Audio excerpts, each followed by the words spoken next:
அனைத்து தரப்பட்ட மக்களையும் பார்த்து நம்ம ஆட்சியோட மோடி அவர்கள் ஆட்சியை வந்து சிறப்ப வெளியில சொல்லணும்னு தான் பண்ணது.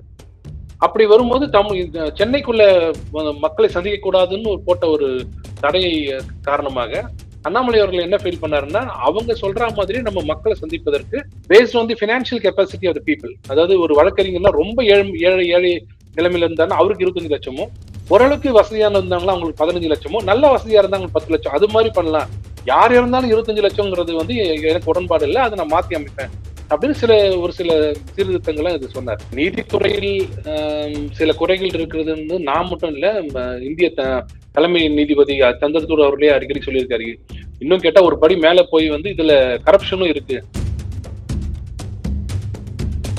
ராஜீவ்காந்தி கொலை வழக்குல 7 பேரை விடுதலை செய்யும் போது சுப்ரீம் கோர்ட் சிறந்த நீதிமன்றம், அதே சுப்ரீம் கோர்ட் ரஃபேல்ல வந்து தவறு நடக்கலன்னு சொல்லும் போது சுப்ரீம் கோர்ட்டை சந்தேகப்படுவோம். ராமர் கோயில் தீர்ப்பு வரும்போது சுப்ரீம் கோர்ட் சந்தேகப்படுவோம். அதே ஐயப்பன் கோயில்ல வரும்போது சுப்ரீம் கோர்ட் கரெக்ட்னு சொல்லுவோம். சோ இது மாதிரி அவங்கவுங்களுக்கு என்னென்ன தேவையோ அவங்களுக்கு ஏற்ற மாதிரி பண்ணிட்டு இருப்பாங்க. பெகாசஸ் விஷயத்திலையும் சுப்ரீம் கோர்ட்டுக்கு போனாங்க. என்னோட தொலைபேசி ஒட்டு கேட்கப்படுகிறதுனாங்க. சுப்ரீம் கோர்ட் வந்து ஒரு குழு அமைச்சு 28, 22, 29 பேரோட செல்போன் எடுத்து செக் பண்ணுங்கன்னாங்க. அதுல முக்கியமா குற்றச்சாட்டு சொன்ன பிரியங்கா காந்தியும் ராகுல் காந்தியும் செல்போனை கொடுக்க மாட்டேன்ட்டாங்க. கொடுத்த 22 பேர்ல பாத்தீங்கன்னா எங்கேயுமே அந்த மாதிரி ஒரு ஸ்பைவேர் இல்ல. திமுக வந்து 285 கோடி வந்து அவங்க வாங்கியிருக்காங்க தேர்தல் பத்திரங்கள் மூலமாக. நாங்க 1600 கோடி பிஜேபி வாங்குறதுன்னு சொல்றவங்க 285 கோடி ஒரு மாநில கட்சி தமிழ்நாட்டுல வாங்கியிருக்கு. ஆனா பெர்சன்டேஜ்ல பாத்தீங்கன்னா நம்ம பிஜேபி வாங்கினது 52% தான். திமுகவுக்கு 91% தேர்தல் பத்திரங்கள் வழியா வந்திருக்கு. 9% தான் மற்ற வழியில வந்திருக்கு.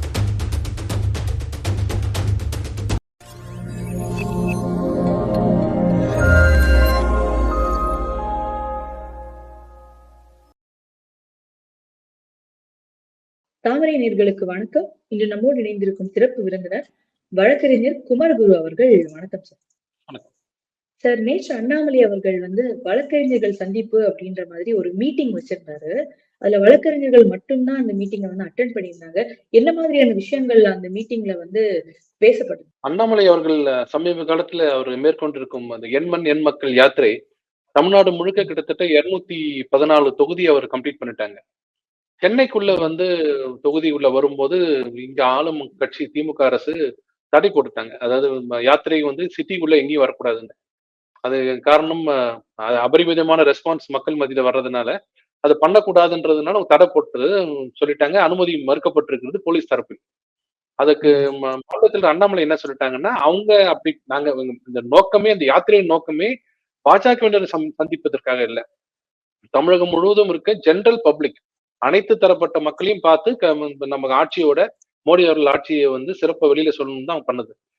அப்படி வரும்போது சென்னைக்குள்ள மக்களை சந்திக்க கூடாதுன்னு போட்ட ஒரு தடை காரணமாக அண்ணாமலை அவர்கள் என்ன ஃபீல் பண்ணாருன்னா, அவங்க சொல்ற மாதிரி நம்ம மக்களை சந்திப்பதற்கு ஒரு செக்ஷனா பார்த்து சந்திக்கலாம். ஒரு உதாரணத்துக்கு வழக்கறிஞர்கள், அடுத்தது மருத்துவர்கள், ஆடிட்டர்ஸ், ஆட்டோ டிரைவர்ஸ், இந்த மாதிரி அமைப்பு சாரா தொழிலாளர்கள் ஒவ்வொரு செக்ஷனா பிரிச்சு எல்லாரையும் கூட்டு வந்து ஒரு அரங்க கூட்டமாக, பப்ளிக்ல போக முடியாது ஒரு தடை இருப்பதன் காரணமாக அரங்க கூட்டத்தில் நம்ம சந்திப்போம், நம்மளோட சாதனையை சொல்லுவோம், மக்களுக்கு சொல்லுவோம்னு இது பாஜக தரப்பு இல்லாம அனைத்து வழக்கறிஞர்களும் நேற்று அழைத்து கூட்டம் ஒண்ணு போட்டோம். அதுக்கு மாநில தலைவர் வந்தாங்க. வந்து அறிவுரை சொன்னாங்க. எப்படி இந்த ஆட்சியோட 10 ஆண்டு கால ஆட்சியின் சிறப்பை சொன்னாங்க. மக்களுக்கு எடுத்துரைக்கிறதுக்காக சொன்னாங்க. இது எங்கேயுமே கட்சி சார்பா நடக்கல.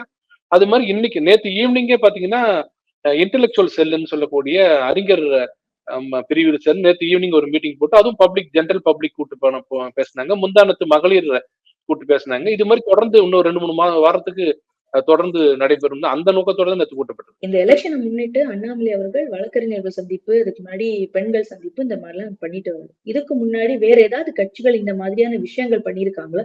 நீங்க அதுல ஏதாவது அட்டென்ட் பண்ணிருக்கீங்களா, இல்ல இதுதான் முதல் முறை? இது வரைக்கும் மாநிலத்தில் அண்ணாமலை அவர்கள் எடுத்த முயற்சி எந்த கட்சியுமே எடுக்கல. ஏன்னா பாத யாத்திரைன்ற மாதிரி எண் மண் எண் மக்கள்ன்றது வந்து என் மண் என் பிஜேபி மக்கள்னு சொல்லல, என் மண் என் மக்கள் எல்லாரும் என் மக்களை சந்திக்கிறது தான் போறாங்க. அது மாதிரி எனக்கு தெரிஞ்சு எந்த கட்சியுமே போல. பாரத் ஜோடோ யாத்திரா அது வந்து அது ஒரு இது ஃபெயிலியர். அது விடுங்க. இங்க தமிழ்நாட்டுல இருக்கிற கட்சிகள் எந்த கட்சிக்கும் அது மாதிரி போனது இல்லை. இதுதான் முதல் முறையாக போனாரு. அதுல மிகப்பெரிய ஒரு வரவேற்பு பெற்றிருக்காரு. எல்லாரும் சொல்றாங்க அண்ணாமலை அவர்களை பாக்குறதுக்கு நிறைய பேர் கூட்டம் வராங்கன்னு. அவர் மாநில தலைவர் ரொம்ப உற்சாகமா இருக்காரு. இந்த ஒரு முயற்சி இது வரைக்கும் எந்த கட்சி எடுத்தது இல்லை. எடுத்துதான் நாங்க போய் கலந்துக்க முடியும் வேற கட்சியில இருந்து. எந்த கட்சியும் எடுக்கல. இதுதான் முதல் முறையா எடுத்துக்காங்க.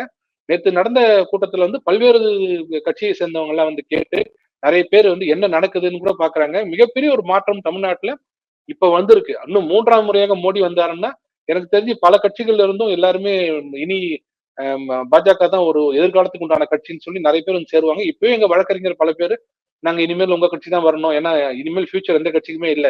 உங்க கட்சிக்கு தான் இருக்கு. அதனால உங்க கட்சி தான் தேடி வருவோம். அப்படின்னு தேசிய கட்சின்னு பார்க்கும்போது பிஜேபி மட்டும்தான் ஒரே கட்சி. எதிர்காலம் உள்ள ஒரு கட்சி. மாநில கட்சின்றது நிறைய கட்சி இருக்கு. அந்த கட்சியில இருந்து நிறைய பேர் வந்து சேர்றாங்க. இது ஒரு மிகப்பெரிய ஒரு முன் உதாரணமாக முயற்சியாக நாங்க பாக்குறோம். இந்த கூட்டத்துல வந்து பாஜகவுக்கு சப்போர்ட் பண்ற வழக்கறிஞர்கள் மட்டும்தான் அதுல வந்து பங்கெடுத்திருந்தாங்க அப்படின்ற ஒரு குற்றச்சாட்டு இருக்கு. அப்படி அவங்க மட்டும்தான் பங்கெடுத்தாங்களா இல்ல எல்லா தரப்பினர் வழக்கறிஞர்களும் பங்கெடுத்தாங்களா? எனக்கு தெரிஞ்சு ரொம்ப ரொம்ப காலமாக காங்கிரஸ் கட்சியில் இருந்த வழக்கறிஞர்கள், திமுகவில் இருந்த வழக்கறிஞர்கள் அவங்க எல்லாமே நேத்து வந்து கலந்துக்கிட்டாங்க. இட்ஸ் ஒன்லி இன்ஃபார்மல் கேதரிங் மாதிரி. நேருக்கு நேரா பாத்தீங்கன்னா மேடையில எல்லாரையும் உட்கார வச்சு அண்ணாமலை அவர் கூட கலந்துரையாடல் செஞ்சு அவரு வழக்கறிஞர்கள்ட்ட பேசும்போது என்னென்ன செய்வோம், நாங்கள் மீண்டும் ஆட்சிக்கு வரும்போது என்னென்ன வழக்கறிஞர்களுக்கு செய்வோம், தமிழகத்தில் பாஜக ஆட்சி அமைந்தால் என்னென்ன செய்வோம் அப்படிங்கறத ஒரு சிறப்பு ஒரு கலந்துரையாடல் தான் பண்ணோம். உங்க சைட்ல அதாவது வழக்கறிஞர்கள் சைட்ல வந்து ஏதாவது கோரிக்கைகள் வந்து எங்களுக்கு இந்த மாதிரி விஷயங்கள் தேவை அப்படின்னு நீங்க முன் வச்சிருந்தீங்களா? வழக்கறிஞர் தரப்புல இருந்து என்ன முக்கியமான ஒருத்தர் ஒரு வழக்கறிஞர் வந்து கோரிக்கை வச்சாருன்னு சொன்னா, மருத்துவர்களுக்கு ஏதாவது ஒரு ஒரு பிரச்சனை வந்தால், அதாவது டாக்டர்ஸ்க்கு ஏதாவது ஒரு பிரச்சனை லா அண்ட் ஆர்டர் இஷ்யூலயோ எதுல வந்தாலும் அதை தடுப்பதற்கு ஒரு சட்டம் சமீபத்துல கொண்டு வந்தாங்க. உதாரணத்துக்கு தவறான ஒரு சிகிச்சையினால ஏதாவது ஒரு யாராவது ஒரு இறந்து விட்டாலோ இல்ல தவறான சிகிச்சையினால மேலும் காம்ப்ளிகேட் ஆனாலோ உள்ள ஹாஸ்பிட்டல் உள்ள போய் பிரைவேட் ஹாஸ்பிட்டல் உள்ள போந்து அடிக்கிறது, டாக்டர்ஸ் அடிக்கிறது, அந்த ஹாஸ்பிட்டல்ல டேமேஜ் பண்றது, மக்களோட கோவத்தை வந்து மருத்துவர்கிட்ட காமிக்கிறது, இதெல்லாம் முதல்ல எப்படி இருந்ததுன்னா எந்த தண்டனையில வந்ததுன்னா ஐபிசி சட்டத்துல தான் முதல்ல தண்டிச்சிருந்தாங்க. மருத்துவர்கள் கோரிக்கை இந்தியா முழுக்க இருக்க அத்தனை மருத்துவர்களும் போய் இந்த மாதிரி தனிப்பட்ட முறையில் எங்களுக்கும் ஒரு சட்டம் இருக்கணும், எங்களை பாதுகாப்பதற்கு ஒரு சட்டம் வேணும்னு கேட்டாங்க. மருத்துவர்களை பாதுகாப்பதற்காக ஒரு சட்டம் கொண்டு வந்தாங்க. அதே போல வழக்கறிஞர்களுக்கும் குறிப்பா பாத்தீங்கன்னா மருத்துவர்கள் இந்த மாதிரி விஷயத்துல அதிகமா ஈடுபடுறதை விட வழக்கறிஞர்களும் போலீசாருக்கு தான் நிறைய நிறைய இடத்துல பிரச்சனை வரும், தகராறு வரும், லா அண்ட் ஆர்டர் சிச்சுவேஷன் மோசமா போகும். அப்படி வரும்போது போலீசாரோ இல்ல ஜெனரல் பப்ளிக்கோ வழக்கறிஞர்களுக்கு ஏதாவது தாக்குதல் நடத்தினாலோ இல்ல அவர்கள் ஏதாவது உயிருக்கு அச்சுறுத்தல் ஏற்படும்படியான ஏதாவது செயலில் ஈடுபட்டாலோ எங்களுக்குன்னு ஒரு பாதுகாப்பு என்ன இருக்கு, ஜென்ரலா எல்லாரும் சொல்ற மாதிரி பாதுகாப்பு இருக்கக்கூடாது அப்படின்னு சொல்லி இது ஒரு வழக்கறிஞர் கேட்டாரு. அண்ணாமலை அவர்கள் கண்டிப்பாக 3வது முறையாக ஆட்சிக்கு வரும்போது இந்தியா முழுக்க இருக்கிற வழக்கறிஞர்களுக்கு ஒரு மிகப்பெரிய பாதுகாப்பு சட்டமாக ஒன்று இயற்றப்படும், அது நானே வந்து பிரதமர்கிட்ட சொல்லி கண்டிப்பாக அது பண்ணுவேன்னு சொன்னாரு. மேலும் 10 லட்சமாக இருக்கிற அந்த சேம நிதி என்று சொல்லக்கூடிய பார் கவுன்சிலோட ஒரு வழக்கறிஞர் இறந்து விட்டால் அவருக்கு 10 லட்சம் கொடுக்குற மாதிரி இருக்கிறது 25 லட்சமாக மேலும் 50 லட்சமாக உயர்த்துவேன் அப்படின்னு சொன்னாரு. அதுவும் எப்படி சொல்றாருன்னா based on the financial capacity of the people. அதாவது ஒரு வழக்கறிஞர்னா ரொம்ப ஏழை ஏழை நிலைமையில இருந்தாலும் அவருக்கு 25 லட்சமும், ஓரளவுக்கு வசதியான இருந்தாங்களா அவங்களுக்கு 15 லட்சமும், நல்ல வசதியா இருந்தா அவங்களுக்கு 10 லட்சம், அது மாதிரி பண்ணலாம். யார் இருந்தாலும் 25 லட்சம்ங்கிறது வந்து எனக்கு உடன்பாடு இல்லை, அதை நான் மாத்தி அமைப்பேன் அப்படின்னு ஒரு சில சீர்திருத்தங்கள்லாம் இது சொன்னார். இப்போ உங்ககிட்ட கலந்துரையாடுறதுக்கு பிறகு அண்ணாமலை அவர்கள் உங்களுடைய கோரிக்கையா இருக்கட்டும் இல்ல அவர் சைட்ல அவர் சொன்ன சில விஷயங்கள் இது ஏதாச்சும் வரப்போற தேர்தல் மேனிபெஸ்டோல வந்து தேர்தல் அறிக்கையில வந்து இன்க்ளூட் பண்ணப்படும் அப்படின்னு நினைக்கிறீங்களா? அது இன்க்ளூட் பண்ணணும்னு வழக்கறிஞர்கள் கேட்டாங்க. அது வந்து அவர் கண்டிப்பாக நான் வந்து மேலிடத்துக்கு கொண்டு போவேன், தலைமைக்கு கொண்டு போவேன். தலைமை எப்படியும் அதை வந்து ஏன்னா எனக்கு தெரிஞ்சு எந்த தேர்தல் அறிக்கையா இருந்தாலும் ஒவ்வொரு செக்ஷனுக்கு தான் போடுவாங்க. விவசாயிகள், மருத்துவர்கள், விஞ்ஞானிகள், வழக்கறிஞர்கள், ஆசிரியர்கள், உழவர்கள், அப்படி ஒரு டைப்பா வரும்போது கண்டிப்பாக வழக்கறிஞர்களுக்கு வரும்போது அதுக்கு உண்டான சாதக பாதகங்களை கண்டிப்பா அவர் சொல்லுவார். இப்போ சில கேஸ்களுக்கு வந்து இங்க ஒரு தீர்வு கிடைக்கும் போது மக்களா இருக்கட்டும் இல்லைன்னா அரசியல் கட்சிகளா இருக்கட்டும் இப்போ வந்து அவங்க கட்சியில யாராச்சும் தண்டனைக்கு உள்ளாக்கப்பட்டாங்கன்னா அதற்கு எதிராக இருக்க கட்சியுடைய பின் புலத்தின் பேர்ல தான் வந்து இந்த கோர்ட் வந்து செயல்படுது அப்படின்ற மாதிரி கட்சிக்கு சார்ந்து கோர்ட் செயல்படுது அப்படின்ற ஒரு குற்றச்சாட்டு இருக்கு இல்லையா? சோ ஒரு வழக்கறிஞரா நீங்க இந்த மாதிரி கேசஸ்ல வந்து கட்சிகளை சார்ந்துதான் கோர்ட் வந்து அதாவது நீதி அரசர்கள் வந்து அவங்களுக்கான முடிவை கொடுக்குறாங்க அப்படின்னு நினைக்கிறீங்களா இல்ல எல்லாருக்கும் வந்து சேமானதான் அவங்க பண்றாங்க? நீதித்துறையில் சில குறைகள் இருக்கிறது நான் மட்டும் இல்ல, இந்திய தலைமை நீதிபதி சந்திரசூட் அவர்களே அடிக்கடி சொல்லியிருக்காரு. இன்னும் கேட்டா ஒரு படி மேல போய் வந்து இதுல கரப்ஷனும் இருக்கு, ஜுடிஷியரியில கரப்ஷன் இல்லைன்னு நான் சொல்ல முடியாதுன்னு சொல்லியிருக்காரு. அது ரொம்ப நெக்லிஜிபிள், அது ரொம்ப கம்மியான பர்சன்டேஜ், அது உள்ள நான் போக விரும்பல.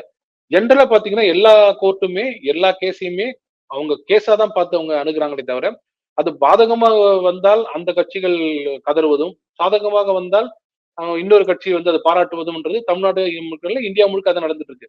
நல்ல உதாரணம் சொன்னா, ராஜீவ்காந்தி கொலை வழக்குல 7 பேரை விடுதலை செய்யும் போது சுப்ரீம் கோர்ட் சிறந்த நீதிமன்றம். அதே சுப்ரீம் கோர்ட் ரஃபேல்ல வந்து தவறு நடக்கலன்னு சொல்லும்போது சுப்ரீம் கோர்ட்டை சந்தேகப்படுவோம். ராமர் கோயில் தீர்ப்பு வரும்போது சுப்ரீம் கோர்ட்டை சந்தேகப்படுவோம். அதே ஐயப்பன் கோயில்ல வரும்போது சுப்ரீம் கோர்ட் கரெக்ட்ன்னு சொல்லுவோம். சோ இது மாதிரி அவங்கவங்களுக்கு என்னென்ன தேவையோ அவங்களுக்கு ஏத்த மாதிரி பண்ணிட்டு இருப்பாங்க. 2வது இந்த குறிப்பா மோடி அவர்கள் ஆட்சி 9 ஆண்டு கால ஆட்சியில 10 ஆண்டு கால ஆட்சியில கிட்டத்தட்ட 40, 42 கேஸ் வந்து மோடி அவர்கள் அரசாங்கத்தின் மீது எதிர்க்கட்சிகள் போட்ட வழக்குகள் சுப்ரீம் கோர்ட்ல. அது 370ல இருந்து ராமர் கோயில்ல இருந்து ரஃபேல் எல்லா விஷயத்திலும் ஆர்எஸ்எஸ் கோட்சே கொலையில் ஆர்எஸ்எஸ் தான் இருக்கிறேன்னு சொன்னது. எல்லா விஷயத்திலுமே எந்த ஒரு திட்டம் வந்தாலும் டிமானிட்டைசேஷன் ஆகட்டும், ஜிஎஸ்டி ஆகட்டும், எது கொண்டு வந்தாலும் அதை எதிர்த்து சுப்ரீம் கோர்ட் போறதுன்றது வந்து எதிர்க்கட்சிகளோட ஒரு ஒரு ஒரு எப்பவும் பண்ற ஒரு விஷயம். ஆனா எல்லா விஷயத்திலையுமே நீதிமன்றம் தெளிவா தான் பார்த்து இதுதான் இப்படிதான் அப்படி கரெக்டா தான் பண்ணிருக்காங்க, எந்த ஒரு உள்நோக்கமும் இல்லைன்னு சொல்லும் போது அவங்களுக்கு கோபம் வர்றது இயற்கை தானே. அவங்க ரஃபேல்ல வந்து என்ன சொல்ல முடியும்? ரஃபேல் வாங்கக்கூடாதுன்னு சொல்ல முடியாது. ரஃபேல் விமானம் வாங்காதீங்க, இந்தியா வந்து ராணுவத்தில் வீக்கா இருக்குன்னு சொல்ல முடியாது. அதுல என்ன கண்டுபிடிக்க முடியும்? ரஃபேல்ல ஊழல் நடந்ததுன்னு சொன்னாதான் மக்கள்கிட்ட போய் எடுபடும். அப்படி போட்டாங்க.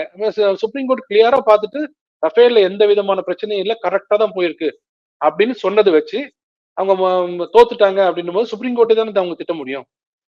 பெகாசஸ் விஷயத்திலையும் சுப்ரீம் கோர்ட்டுக்கு போனாங்க. என்னோட தொலைபேசி ஒட்டு கேட்கப்படுகிறதுனாங்க. சுப்ரீம் கோர்ட் வந்து ஒரு குழு அமைச்சு 28, 22, 29 பேரோட செல்போன் எடுத்து செக் பண்ணுங்கன்னாங்க. அதுல முக்கியமா குற்றச்சாட்டு சொன்ன பிரியங்கா காந்தியும் ராகுல் காந்தியும் செல்போனை கொடுக்க மாட்டேன்ட்டாங்க. கொடுத்த 22 பேர்ல பாத்தீங்கன்னா எங்கேயுமே அந்த மாதிரி ஒரு ஸ்பைவேர் இல்ல அப்படின்னு சொன்னதுக்கு அப்புறம் தோக்கும் போது குறை சொல்றது ஒரு நியாயமான விஷயமா தானே அவங்க பார்ப்பாங்க. இல்லைன்னா எப்படி சொல்றது? அடுத்தது தீர்ப்புன்னா நீதித்துறையே தப்புன்னு சொல்லுவாங்க அடுத்தது. அப்படிதான் போகும். அது அவங்களோட மனநிலை. அது தேர்தல் பத்திரிகை முறையை வந்து ரத்து செய்யப்பட்டிருக்கு அப்படின்னு சொல்லியிருக்காங்க. சோ வந்து நீங்க அதை வரவேற்கிறீங்களா எப்படி சார் அந்த தீர்ப்பு? இல்லைங்க, வரவேற்கிறதோ எதிர்க்கிறதோ கிடையாது. அதாவது ஒரு திட்டம் கொண்டு வந்தாங்க, டிரான்ஸ்பரன்சி வேணும்னு கேட்டாங்க. அது வரைக்கும் எப்படின்னா பணம் கொடுத்து வாங்கினாங்க. இப்ப எப்படின்னா இப்ப நான் வந்து ஒரு கட்சிக்கு இங்க தமிழ்நாட்டுல ஒரு கட்சிக்கு கொடுக்கணும்னா, நான் முதல்ல எப்படி கொடுத்துட்டு இருந்தேன்னா ஒரு 10,000 ரூபாய் கொண்டு போய் கேஷா கொடுப்பேன். அவங்க ரெசிப்ட் கொடுப்பாங்க. அவங்க ரெசிப்ட் போட்டு பெறப்பட்டது இவர்கிட்ட பெறப்பட்டதுன்னு கொடுப்பாங்க கேஷா. அது என்ன ஆகுன்னா தவறான வழியில வந்து அந்த கட்சிகள் பயன்படுத்தும். 10,000 ரூபான்னு சொல்லி ஒரு 10,000 பேர்கிட்ட வாங்கின மாதிரி கருப்பு பணத்தை ஆக்குவாங்க அப்படின்னு தான் அருண் ஜேட்லி என்ன பண்ணாரு 2018ல இப்படி பண்ணாதீங்க. எதுவா இருந்தாலும் கடன் பத்திரங்கள் மூலமாக கொடுங்க. நிதி 1000 ரூபாயில ஆரம்பிச்சு 1 கோடி வரைக்கும் பத்திரங்கள் விற்கப்படும். எஸ்பிஐல விற்கப்படும். அந்த பத்திரத்தை வாங்கி நீங்க எந்த கட்சிக்கு கொடுக்கணுமோ அந்த கட்சியோட பேரை எழுதி அந்த கட்சியிட்ட கொடுத்துடணும் 15 நாளுக்குள்ள. அந்த வாங்கின கட்சி 1 மாசத்துக்குள்ளே அது எஸ்பிஐல டெபாசிட் பண்ணி தான் அக்கௌண்ட்ல போட்டுக்கணும். இதான் சொன்னது. சுப்ரீம் கோர்ட் என்ன சொல்றாங்கன்னா அது பண்றதெல்லாம் கரெக்ட். ஆனா அதுல சில திருத்தங்கள் செஞ்சீங்க. எவ்வளவு வேணாலும் கொடுக்கலாம்னு சொன்னீங்க. 2வது டிரான்ஸ்பரன்சி இல்லைன்னு சொல்றீங்க. ஆர்டிஐல கேட்க முடியாதுன்னு சொல்றீங்க. இந்த மாதிரி விஷயங்கள்னால தேர்தல் பத்திரங்கள் வேண்டாம். அப்படி வேணும்னா நீங்க டைரக்டா நீங்க பணம் கொடுத்துக்குங்க அப்படின்னு சொல்றாங்க. அதை சொன்ன உடனே முதல்ல வரவேற்ற கட்சி எதுன்னு கேட்டா திமுக.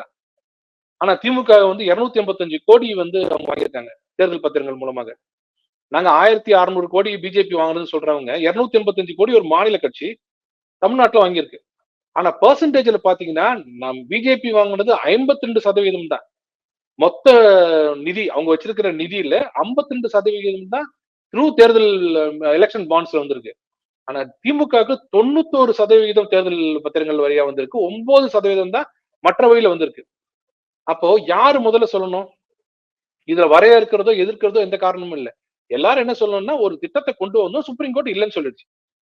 இப்ப அதனால சுப்ரீம் கோர்ட் என்ன நாளைக்கு வாங்காதுன்னு சொன்னாங்களா? யார்ட்டையும் வாங்காதுன்னு சொன்னாங்களா? வாங்குங்க.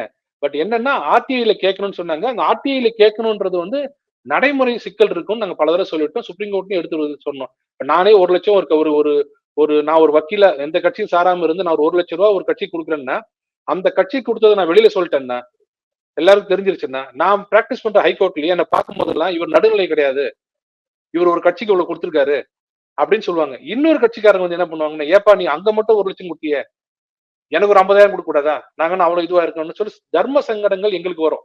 இதை வழக்கறிஞர்களை விட்டுருங்க, நாங்க யாருக்கும் பயப்பட வேண்டிய அவசியம் இல்லை. ஆனால் இதையே நீங்க வந்து ஒரு தொழில் செய்யறவங்கள யோசிச்சு பாருங்க. ஒரு ஊர்ல ஒரு கிராமத்துல ஒரு தொழில் செய்தவர் பணத்தை கொண்டு போய் ஒரு கட்சிக்கு அவருக்கு பிடித்த கட்சிக்கு கொடுத்துட்டாங்கன்னா அந்த கட்சி எந்த கட்சின்னு அடையாளம் கண்டுபிடிச்சு எதிர்கட்சிகள் வந்து என்ன தைரியம் இருந்தா நாங்க இருக்கும்போது அவனுக்கு கொடுப்பேன், எனக்கு கொடுக்க மாட்டியா, இல்லைன்னா கடையை உடைப்பேன், இப்படி எல்லாம் பிரச்சனை வரும்னு சொல்றதுக்காக தான் ஆர்டிஐல கேட்க முடியாது, ஆனால் ஐடில கொடுக்கணும், இன்கம் டாக்ஸ்ல நாங்க கணக்கு காமிக்கணும். அதே போல அந்த கட்சிகள் இன்கம் டாக்ஸ் கணக்கு காமிக்கணும், தேர்தல் ஆணையத்துக்கு கணக்கு காமிக்கணும் தான் சொல்லியிருக்கோம். பட் சுப்ரீம் கோர்ட் வந்து அவங்க சொன்ன காரணத்தினால அதெல்லாம் வேண்டாம், இந்த எலக்ட்ரல் பாண்ட்ஸ் தப்புன்னு சொன்னாங்க. எதுவாக தீர்ப்பை நாங்கள் வந்து ஏற்றுக்கொள்ள தானே வேணும், வரவேற்கிறது எல்லாம் வேற. தீர்ப்பை ஏற்றுக்கொள்கிறோம், ஆனால் நாங்கள் மட்டும்தான் வாங்கணுன்ற மாதிரி ப்ரொஜெக்ஷன் பண்றாங்க பாருங்க, அது தவறு. இந்தியாவில் இருக்கிற அத்தனை கட்சி வாங்கிது.